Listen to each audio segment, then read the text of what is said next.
Kita awali kajian kita sama-sama dengan melafalkan Bismillah. Bismillahirrahmanirrahim. Assalamualaikum warahmatullahi wabarakatuh. Waalaikumsalam warahmatullahi wabarakatuh. Alhamdulillah. Alhamdulillahilladzi an'ama 'alaina bi ni'matil Qur'an wal iman wal Islam. Wa atamma 'alaina bi risali khairil anam. Habibana wa nabiyyana wa rasulillahi Muhammadin sallallahu alaihi wasallam. Wa ala alihi wa ashabihi wattabi'ina lahum. Shalli wa sallim wa barik alaihi. Amma ba'd.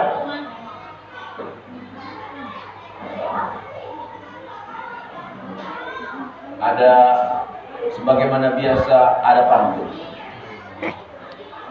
yaitu mengingatkan kembali tanam pinang rapat-rapat, bolehlah kuyuh tidak berlari.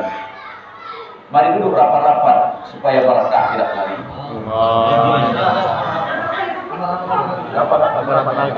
Yang ibu-ibu tetap di sana ya. Kalau ya.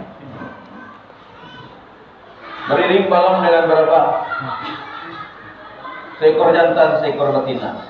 Sering salam dengan sembah kepada saudara semuanya. Assalamualaikum warahmatullahi wabarakatuh. Waalaikumsalam warahmatullahi wabarakatuh. Alhamdulillah pada kesempatan kali ini kita bersyukur tentunya kepada Allah Azza wa Jalla atas segala limpahan nikmatnya yang tentu tetap senantiasa Allah curahkan kepada kita. Segala limpahan nikmatnya Allah curahkan dengan penuh kasih dan tak pernah pilih kasih. Serta nikmat iman dan Islam sebagai nikmat yang tertinggi, teragung, termulia, termahal. Bahkan tanpa nikmat ini hidup akan terasa hampa, tidak ada gunanya sama sekali. Tanpa nikmat iman dan Islam kita ini bukan apa-apa. Karena tanpa nikmat dan Islam kita tak akan mungkin ada di alam dunia ini. Ya, alhamdulillah kita bersyukur kepada Allah. Itulah nikmat terspesial yang kita rasakan. Salah satu manifestasinya adalah dengan kita dapat menghadiri tadi ya, melaksanakan kajian sore atau bayan sore. Itu hukumnya wajib karena kaitan dengan thalabul ilmi, mendengarkan nasihat-nasihat dari tuan-tuan saudara-saudara kita, jamaah rombongan 40 hari insyaallah. Kita mohon doa juga kepada tuan-tuan sekalian jamaah 40 hari. Karena orang yang musafir itu dalam perjalanan doanya makbul insyaallah. Lebih makbul dari kita, ya. Ini maka kita mohonkan doa semoga kita semua yang berada di maqam ini senantiasa Allah curahkan berkah maghfirah. Kita punya keluarga menjadi keluarga yang sakinah mawaddah warahmah. Amin. Melahirkan zaujah dan dzurriyyah yang saleh-saleh. Amin. Kemudian juga hutang-hutang, bila ada yang punya hutang, punya kamu. Nah, semoga Allah lunas. Amin. Itu aminnya dari jamaah urus fisabilillah itu berharga dan sangat mengetuk pintu langit dengan lembutnya. Mesti itu dikabul insyaallah. Tak lama lagi yang punya hutang lunas deh. Amin. Tak lama lagi yang belum nikah ya, mudah-mudahan. Allah, amin. Astagfirullahaladzim. Yang punya istri ya, mudah-mudahan Allah tambahkanlah. Tambah apa? Belum selesai. Nanti aku nggak pakai ceramah lagi nanti bahaya. Ditambahkan kesolehannya bu, awas bu, ditambahkan kesolehannya. Amin. Kan itu belum titik, berkoma. Titiknya itu ditambahkan kesolehannya. Karena insya Allah kalau istri makin soleha kan kita juga yang beruntung. Ya. Sebab Rasulullah SAW pernah bersabda, hadisnya populer, ad-dunya mata' wa khairu mata'iha al-mar'atu salihah. Dunia ini perhiasan. Dan sebaik-baik perhiasan itu ya istri yang soleha, dibanding dengan emas intan, berlian, dibanding dengan rumah mewah, ya, mobil paling bagus mungkin. Itu tetap wanita soleha itu di atas segala-galanya. Ya, wanita solehah itu apa ya? Ibaratnya lebih indah daripada intan permata. Karena dia terbungkus dengan begitu rapat dan indahnya. Sehingga tidak ada yang bisa untuk menjamahnya kecuali yang berhak, yang halal. Halal, halal. Itu. Dan tidak sembarangan orang bisa melihat.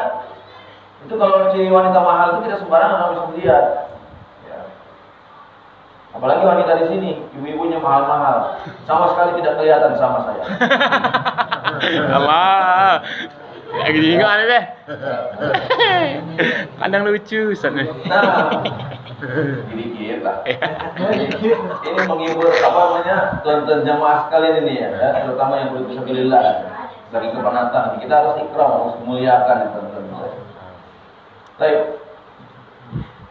Salawat salam juga kita sajikan kepada Rasulullah sallallahu alaihi wasallam.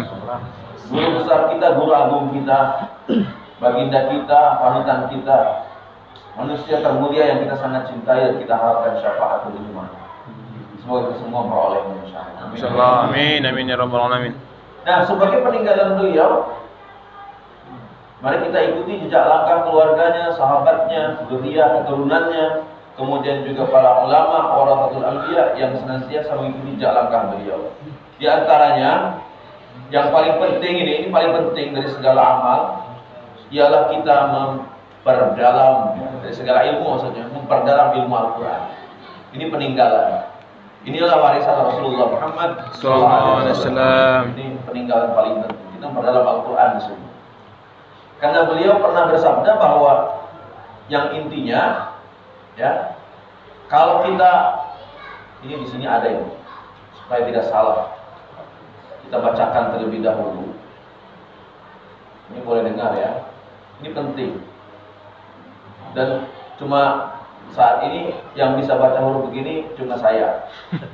Ya. Yang lain biarpun melotot sebagaimanapun besarnya itu tidak bisa aku baca. Rahasia berarti. Ini kode-kode rahasia. Primbon. Kok primbon sih? Kode rahasia. Iya, jadi tidak sembarangan orang ini bisa menyaksikan ini. Tapi ini penting ini. Ini kalau nanti penasaran ini boleh diraba. Nanti ini apa namanya? Dia bintik-bintik kayak jerawat. Bukan kayak kumis pada cukur. Ini bahaya kalau misalnya kayak jerawat ini kan seolah-olah dia cinta terpendam. Ya, kalau Rasulullah sallallahu alaihi wasallam la anta huwa fata'allam ayatan min kitabillah. Ya, jadi siapapun orangnya di sabda Rasulullah SAW ya, yang dia itu pergi misalnya di awal pagi, ini penting ini ya, pergi misalnya dari awal pagi buta, kemudian dia fata'allama ayatan min kitabillah, maksudnya belajar kitab Allah, satu ayat dari kitab Allah itu dia pelajari. Saja belajar Bismillahirrahmanirrahim gitu ya. Nah, itu derajatnya atau nilainya itu khairul laka min an tusalliya mi'ata marrah. Allah. Lebih baik dari kalau kamu melaksanakan sholat sunat 100 rakaat. Satu ayat katanya. Satu ayat katanya, jangan salah. Ya, bayangkan sekali lagi khairul laka min an tusalliya mi'ata marrah. Lebih baik dari kamu sholat 100 rakaat. Sekarang di antara kita sanggup gak sehari sholat 100 rakaat? Biasa susah, tidak sanggup lah. Ya, apalagi perebutan dengan kegiatan yang lain. Belum mikirin cari nafkah ya. Belum mikirkan dagangan. Keripik. Sponsor. Iya, nanti kan dapat lagi. Kode. Uangnya di rumah. Nah, itu. Ya biar ini kan sponsor, biar ada beli juga, jadi tahu kan. Jadi berkah gitu kalau beli keripik Mahmud ini. Mahmud. Febri. Mahmud. Ini kan nama pembelian Maulana harus dihargai dan dijunjung tinggi. Khalil. Jangan lupa ya. Nanti apa namanya? Ustaz Marno diganti namanya. Iya Pak. Nanti, Mar. itu kalau malam. Itu kemana-mana mau deh. Ya. Jauh nyimpang. Iya, awak, ya, orang namanya hijrah belum? Belum. Nah, nanti harus dapat. Salah. Minta. Janjian malam hari. Wah. Itu ya, 100 rakaat. Kita lanjut. Wala aktsaru huwa fata'allama baban min kitab min ilmillah. Nah, jadi ini yang ini ya selanjutnya ya. Hadis ini masih satu hadis juga. Jadi dan kalau kita belajar, salah seorang dari antara kita atau kita ini belajar sebuah atau satu bab dalam sebuah ilmu, satu bab, misalnya kita belajar bab sholat, satu itu ya, qailan bihi au lam yu'mal, mau kita yang bisa kita amalkan ataupun yang tidak bisa kita amalkan ilmu itu, atau belum bisa kita jalani, khairul laka. Nah, ini lebih dahsyat lagi.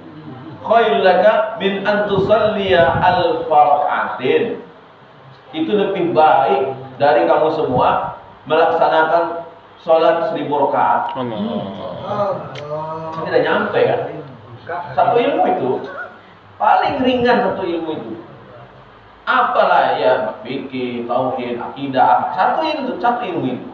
Satu macam misalnya kita belajar tauhid ya. Tauhid ini misalnya kita belajar bab keesaan Allah, atau misalnya kita belajar yang sudah masyhur nih sifat 20 misalnya. Nah, satu itu kita belajar satu bab itu lebih baik daripada 1000 rakaat sholat sunnah. Nah, sedangkan minimal Rasulullah Muhammad SAW mencontohkan kita itu sholat 40 rakaat. 40 rakaat aja susah. Susah 40 rakaat gitu. Apa saja 40 rakaat misalnya? Yang 5 waktu, ya kan? Yang 5 waktu berapa? 17 rakaat. Terus sunnahnya, rawatibnya, qobliyah ba'diyah itu. Ya, ada yang 12, ada yang 10 gitu kan. Ada yang 14. Nah, itulah ya, seputaran itulah rawatibnya ya. Ada ini apa? Rata-rata ini ya, bukan rata-rata sih. Ada beberapa masjid lah atau musholla yang meniadakan sholat qobliyah maghrib. Ini sangat disayangkan. Nah, kalau di sini alhamdulillah kita masih dikasih ada kesempatan untuk sepakat melaksanakan ada qobliyahnya. Alhamdulillah berkah. Kalau maghrib kan alasannya waktunya singkat, ya waktunya pendek. Jadi langsung begitu sudah azan langsung qomat. Padahal di mana-mana masjid sampai Masjidil Haram sekalipun juga itu tetap ada jeda waktu. Bahkan tunggunya sampai ngantuk-ngantuk juga. Karena di sana bukan hanya sholat ya. Kalau yang tidak ingin sholat itu bisa melaksanakan doa. Doa itu antara azan dan qomat itu saat-saat mustajabnya doa itu. Ya, jadi jangan disia-siakan itu. Apa kita minta insya Allah dikabul antara azan dan qomat. Maka harus dikasih kesempatan, dikasih jarak minimal ya apa 5-10 menit gitu kan. Jangan sudah la ilaha illallah langsung tiba-tiba Allahu Akbar. Mau mana bos? Itu. Mau dikejar dikejar hutang atau gimana itu? Ya, atau makan malam mau kemana? Nah, ini ya. Atau belum mudut. Odot.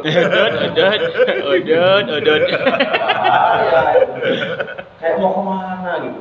Ya, wasari'u ila maghfirah itu kan ibadah emang harus disegerakan. Tapi pelaksanaannya ya tenang, tumanina gitu. Jangan buru-buru. Ya. Ini kita nih mau ibadah, mendekatkan diri kepada Allah. Kita emang harus segera menyambutnya, tapi bukan berarti harus tergesa-gesa. Karena hati-hati al-ajalah minasyaitan. Yang tergesa-gesa itu bagian dari amalan syaitan. Ya, itu penyemangat ya, penyemangat untuk kita buat mencari ilmu. Ini penting, ilmu itu wajib sama kayak sholat, sama itu derajatnya. Ya, jadi kalau kita dengarkan tausiah-tausiah atau bayan-bayan itu dari pembacaan hadis, bacaan ayat ya, fadhil amal itu bagian dari nuntut ilmu. Itu penting, harus didengarkan itu dan menghidupkan apa saja. Dzikir ibadah, dakwah ilallah, ta'lim wa ta'allum. Dakwah ibadah, dzikir ibadah, khidmat itu mesti dihidupkan, itu bagian dari ilmu, itu nyambung sebetulnya. Ya, kaitannya bukan hanya sekedar dakwah biasa, tapi thalabul ilmi ini penting. Hanya yang jadi masalah kebanyakan manusia ini senangnya kalau sudah tahu sesuatu inginnya ngamalkan dia gitu saja. Sudah bisa, misalnya baru bisa, saya bisa baca salat juga udah lumayan lah gitu, ya kan? Ya, yang penting saya sudah untung lah bisa ngaji sedikit-sedikit gitu kan, sudah bisa baca Quran, sudah puas di situ. Makanya dalam Al-Quran disindir oleh Allah Subhanahu Wa Taala dengan kalimat amma man istaghna. Kebanyakan manusia itu banyak yang merasa segala cukup, serba cukup untuk urusan ilmu ya, untuk urusan ilmu segala cukup, tapi untuk urusan dunia, wah itu kurang terus. Si Anu sudah bisa beli mobil, kapan saya bisa beli mobil? Si Anu rumahnya udah renovasi, kok rumah kita masih tumpukan-tumpukan bata? Nah gitu kan, dan seterusnya. Pokoknya kalau untuk urusan dunia, wah mantap lah, kita kejar terus. Tadi ada bayan, dunia ini ternyata baru bisa kita raih 10% ya, baru 10%, minimal 3 hari saja. Aduh ya Allah, sayang sekali nih. Padahal jadi keseimbang juga masih jauh ya, seimbang pun masih jauh kita. Apalagi mau lebih condong ke akhirat lebih susah. Padahal akhirat ini harusnya kita harus lebih condong. Seimbang pun jangan sebetulnya. Apa sebab? Ya akhirat kan selama-lamanya. Khalidna fiha abadan abada. Wah itu jangan main-main, dunia ini cuma sebentar. Ya. Dunia ini hanya keret netra sekejap mata. Dunia ini tidak ada apa-apanya. Nanti tahu-tahu kalau sudah di ini, kalau ruh sudah di kerongkongan baru nyaho. Nyaho. Kalau kita udah Bisa ngopi lagi. wah, dinyalain senter sama dokter. Nyalain. Wah, ini sudah mau jiun ini. Jiun. Ini Pak, ini kok sudah mau jiun. Pas ini, ma. Dicubit aja udah gak kerasa apa-apa lagi nih. Udah sebentar lagi udah jiun. Ya singkat, saking mau singkatnya ya, ini kepanjangan jiun. Terus langsung si anak suaminya karena orang soleh ya, dia sambil nangis, dia bisikan ke telinga ini istrinya kan, ma la ilaha illallah gitu. La ilaha illallah gitu. Dia omongin gitu kan, sabda Rasulullah SAW, hakimu mautakum biqauli la ilaha illallah. Nah, itu udah jelas. Tapi nanti kalau di ini yang mau meninggal jangan jangan ya. Nanti dia loncat. Rohnya kaget rasanya. Nanti kalau hidup lagi, kalau sehat lagi. Nanti kalau terus mau susah ya. Terus out nanti. Diomongin kan sama suaminya, ya percuma Pak, kata dokter. Percuma. Bapak ini sudah saya katakan, ini istri Bapak ini sudah koma. Kalau sudah koma itu namanya bagaimana dok? Ya sudah koma itu hampir titik. Sudah mau titik dikit lagi Pak. Sudah koma ini. Dia bilang, Pak, dokter ini sebetulnya Islam atau bukan? Oh saya Islam. Malah saya sudah haji lagi. Oh, tapi kok kenapa nggak yakin dengan la ilaha illallah Pak? PKI ya?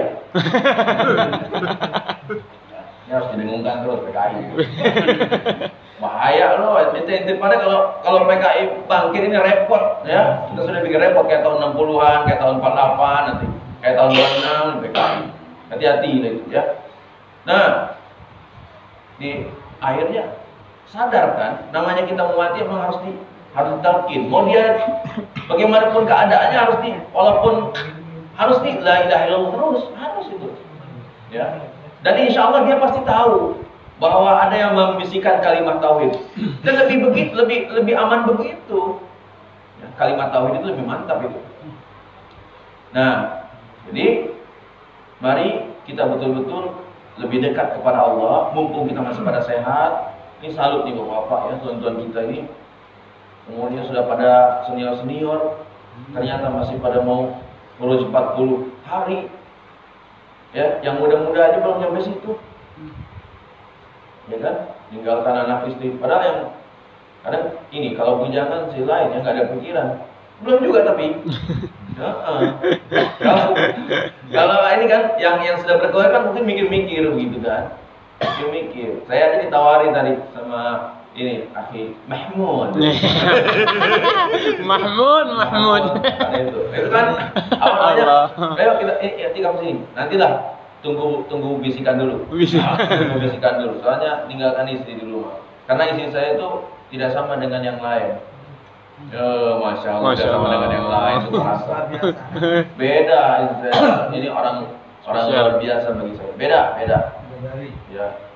Oh, kayaknya lebih. Kayaknya ratu lebih dari deh. Karena beda aja pokoknya. Iya. Beda. Beda wae. Pokoknya beda, Euy. Karena apa ya? Maksudnya bukan apa-apa, mohon maaf. Saya jujur aja. Kalau saya kan jujur orangnya, tidak ada dusta ya. Jangan ada dusta di antara kita. Itu istri saya tuh sama kayak saya, Oh. Itu maksudnya sama itu. Sama kayak saya, tidak bisa melihat, itulah dulu. Jadi ya beda kalau sama data saya istri. Yang melihat cuma satu di rumah, anak saya aja, satu. Dan itu pun juga masih kanak-kanakan lah, masih remaja, harus dibimbing juga. Gitu. Ya, kemarin Allah mau Isa lagi Belum. Masih Nah, kemarin nih Abi udah pesen. Apa itu ya pesannya? kertas sama buku. Buku, udah itu? Tas pink. Tasnya warna cocok ya. Nah, tapi apalagi yang kurang? Apalagi? Al-Quran. Bawa nggak ente? Ada di musola. Ya nggak apa-apa. Coba buka dulu. Saat Buka dulu itu. di situ aja. Alah, belum siap nih tadi ngomong. Maksudnya sengaja dikasih kesempatan, Bu. Qurannya. Nah, tuh. Aduh. Ini kalau sehari berapa ini sih? Sejus tamat nggak sih ngaji? Belum. Boro-boro mau sejus ya. Kadang-kadang sehari nggak nyentuh. Aduh. Ini kitabullah ya. Lebih utama dari kitab-kitab yang lain. Kitabullah ini. Saya aja sebagai tunanetra itu bela-belain ya, orang tunanetra itu bikin Al-Quran begini susah dengan mesin cetak. Ini Pak, bersyukur Bapak punya mata ya, punya penglihatan. Ini saya bawa segini nih, jujuran aja ya, satu juz ini segini. Ini kan juz 30. Ya toh? Ya. Jadi bayangkan saja teman-teman semua, kalau saya bawa 30 juz, 30 buku begini. Jadi nanti apa namanya, akhi Mahmud. Iya, Mahmud. Nah, kita begitu ngomongnya ya. Itu akan bawa mungkin pakai karung dan dimasukin motor Penuh. Ya penuh pasti ya. Mobil. Iya, mobil. 30 buku begini. Ya. Tapi saya pernah raba di nanti ada Pak Indra ya, Pak Indra. Nanti apa di sudut Masjid Nabawi. Di sudut di pojokan lah. Ya, tempat laki-laki itu ada susunan Al-Qur'an. Nanti dia begini, nanti disusunnya begini kan Quran. Nah, itu ada Quran Braille, Al-Quran Braille itu yang cetakan Madinah. Nah, dia satu jilid begini, cuma ada tiga juz. Jadi 1, 2, 3, 4, 5, 6, jadi 10. Ya. Baru bisa segitu, tidak bisa lebih lagi. Tidak bisa lebih banyak lagi, tidak bisa. Ditebal lah itu. Dan itu tidak pakai bahasa Indonesia, tidak pakai arti. Dia ada di Arab. Ngapain juga pakai bahasa Indonesia ya kan? Apalagi bahasa Sundaan ya, kadang-kadang. Nah, kemudian kita kaji sekarang. Kemarin? Al-Fatihah. Sekarang kita ke An-Nas. Ya, ke An-Nas. Coba dilihat surah An-Nas. Mati, Pak. Ada Bapak yang masih Iqra? Ada. Segera kejar target. Harus sebelum wafat sepatnya, dalam tempo yang singkat-singkatnya harus bisa Quran. Bahaya namanya. Ini pengaruh ke sakaratul maut kita. Kalau belum bisa Al-Quran, aduh, banyak yang aneh-aneh sakaratul mautnya nanti. Gitu. Jadi harus ini Pak, harus dipercepat, harus diperkuik. Insyaallah. Ya, insyaallah Al-Qur'an ini. Insyaallah. Tapi saya yakin bisa. Karena huruf aja bisa. Yang tentunya mengorbankan segala-galanya. Nah, Quran ini insyaallah Mas. Insyaallah. Ya, insyaallah. Nah, surah An-Nas ya. Sudah ya? Sudah. Kita baca ya. Bentar. Bu siap, Bu? Siap ya. Sebelumnya ikuti dulu pembacaan surah An-Nas ini diawali dengan surah Al-Fatihah ya. Perhatikan. A'udzu billahi minasy syaithanir rajim. Enggak? A'udzu billahi minasy syaithanir rajim. Bismillahirrahmanirrahim. Bismillahirrahmanirrahim. Alhamdulillah